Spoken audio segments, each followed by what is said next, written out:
માળિયાડીના સિદ્ધેશ્વર મહાદેવ મંદિરે ભવ્ય રુદ્ર મહોત્સવ યોજાયો હતો અને દર વર્ષની જેમ આ વર્ષે પણ પવિત્ર કાર્યક્રમના શ્રદ્ધાપૂર્વક યોજાયો હતો। મેઘલ નદીના સુંદર પટાંગણમાં આવેલા પ્રાચીન મહાદેવ મંદિર ખાતે ધાર્મિક પ્રવૃત્તિઓનું આયોજન કરાયું હતું। મહાદેવ દાદાની આરતી અને પૂજારીઓ દ્વારા ભક્તિભાવથી કરવામાં આવી હતી। સિદ્ધેશ્વર મહાદેવ દાદાને મહાપ્રસાદનો થાળ ધરાવવામાં આવ્યો હતો। મોટી સંખ્યામાં ભાઈઓ બહેનો ઉપસ્થિત રહી શાંતિપૂર્ણ મહાપ્રસાદનો લાહવો લીધો હતો। શ્રદ્ધાળુઓએ રુદ્રપાઠ તેમજ ભજન આરતીમાં ઉત્સાહપૂર્વક ભાગ લીધો હતો। સમગ્ર વાતાવરણ ધૂપ દીવો અને મંત્રોચ્ચારથી પાવન બન્યું હતું। મંદિર પરિસરમાં ભક્તિમય છાયા છવા અને સંગઠિત વ્યવસ્થા જોઈ લોકો આનંદિત થયા હતા।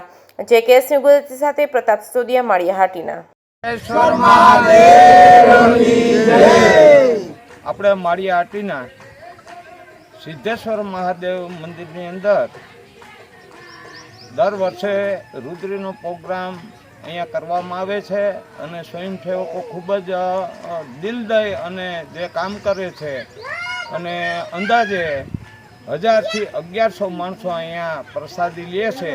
એ બદલ જે કંઈ સેવા કરે છે એનો ખૂબ ખૂબ ધન્યવાદ આપું છું અને સિદ્ધેશ્વર મહાદેવ એમના દરેક કાર્યની અંદર સિદ્ધિ પ્રાપ્ત કરે અને એને શરીરે નિરોગી રાખે, શાંતિમય જીવે અને નિરોગી રાખે એવી સિદ્ધેશ્વર મહાદેવ પાસે આપણે હાર્દિક પ્રાર્થના કરીએ છીએ। બોલો સિદ્ધેશ્વર મહાદેવની જય।